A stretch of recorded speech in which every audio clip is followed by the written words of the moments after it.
Welcome to the Gray Propaganda, where we discuss the lies, falsehoods, and politics of the day. Today we have an article from the AP. What is price gouging, and why is VP Harris proposing to ban it?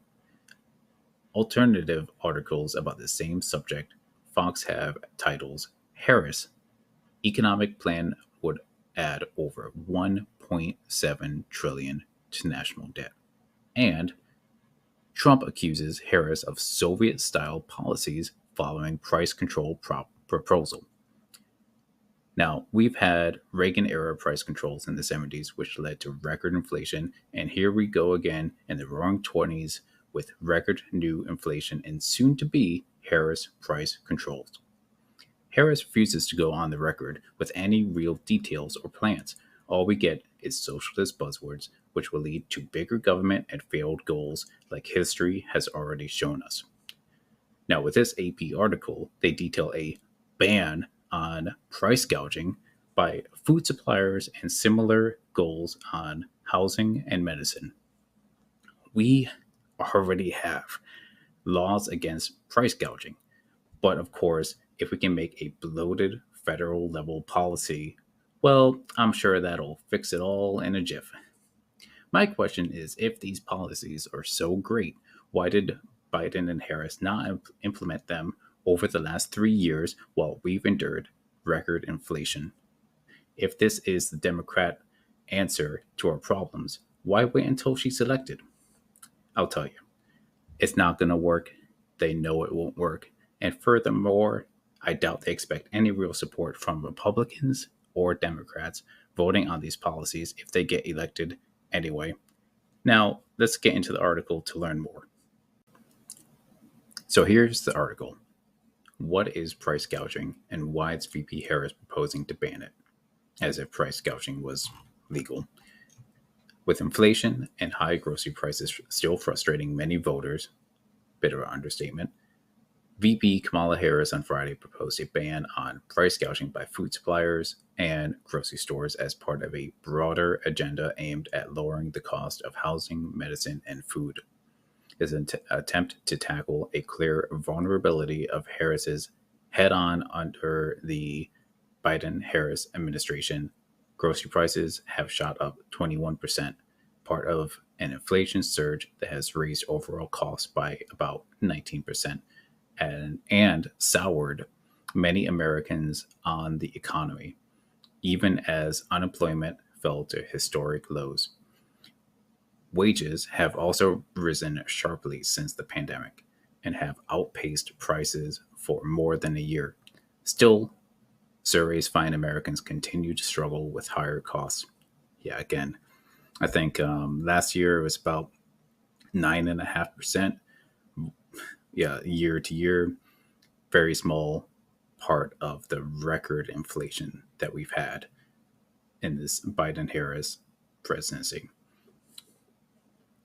We all know that prices went up during the pandemic when the supply chains shut down and failed, Harris said Friday in Raleigh, North Carolina. But our supply chains have now improved and prices are still too high. Will her proposals do much to lower the prices? And what is price gouging? The answers to those and other questions are below. We have a little paragraph on what is price gouging. It does go on to say there is no strict definition that economists would agree on. So there's a lot of wiggle room, I suppose, for a policy at a federal level banning price gouging. Probably not going to be consumer or corporate friendly, probably won't do much to help anything. But we can all agree during a natural disaster, such as a hurricane, super illegal to price gouge. People get caught for this almost every year. Is it already illegal? Several states have already restrict price gouging, but there is no federal level ban. Yeah, again, I don't see how a federal level ban would really improve the situation. It's probably why no one has done it before. This is already on the books at a state level. There are federal restrictions on related but different practices, such as price fixing laws that bar companies from agreeing to not compete against each other and set higher prices. Very good point. There's there should be investigation. We already have this power to look at monopoly laws, price fixing, price gouging. Just go and do it now. You don't need to be elected as president of the United States to just investigate this. This is something that a VP should very much be doing right now, today. The next section here is, will Harris's proposal lower grocery prices? Most economists would say no, though her plan could have an impact on future crises. For one thing, it's unclear how much price gouging is going on right now. Sure is unclear. If only we had someone in power to investigate these things.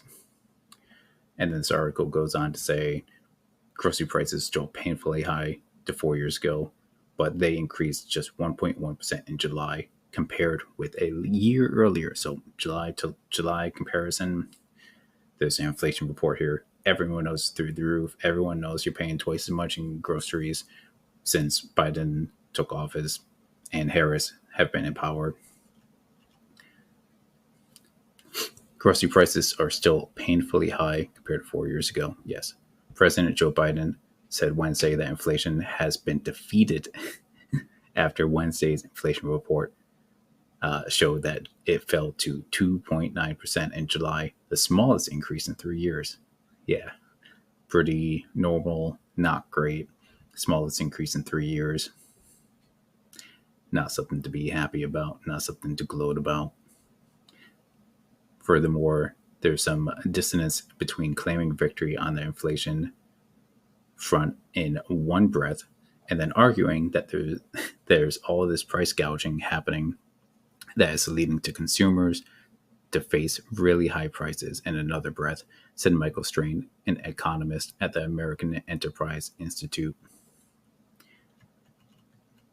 Next section here we have, so why is Harris talking about this now? Probably because inflation remains a highly salient issue politically, and plenty of voters do blame grocery stores, fast food chains, and food and packaging good makers for the surge of inflation in the past 3 years. Corporate profits soared in 21 and 22. Yeah, record breaking profits, something that probably should be investigated from the federal level when it comes to interstate commerce, something the federal level should be doing, checking not price gouging, but price fixing, something no one would argue about. Can happen anytime, please. Furthermore, here it could be that they're looking at opinion polls that show that the number one concerning facing voters is inflation, and that a large number of voters blame corporations for inflations. Strain said, yeah, money, your wallet, taxes, bottom line, that's going to be a huge issue for voters any year and is what gets people voted into office, clearly. At the same time, even if prices aren't going up as much, as Harris noted, they remain high, even as supply chain kinks have been resolved. Elizabeth Pancotti, a policy analyst at Roosevelt Forward, a progressive advocacy group, points to the wood pulp used in diapers. The price of wood pulp has fallen by half from its post-pandemic peak, yet diaper prices haven't. So that just increases the profit margins for both manufacturers and the retailers, she said.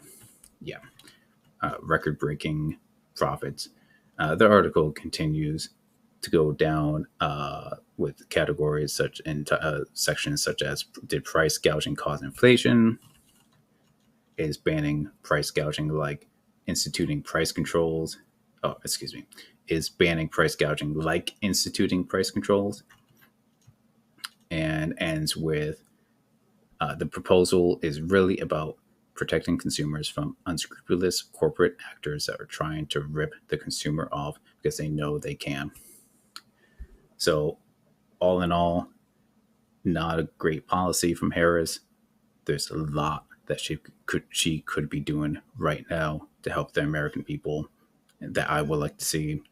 And I really doubt that she has any real plan to help with inflation, price gouging, price fixing, other than just elect me to office, and that'll be good for me. All right. Thanks for listening. That's it for this article. See you next time.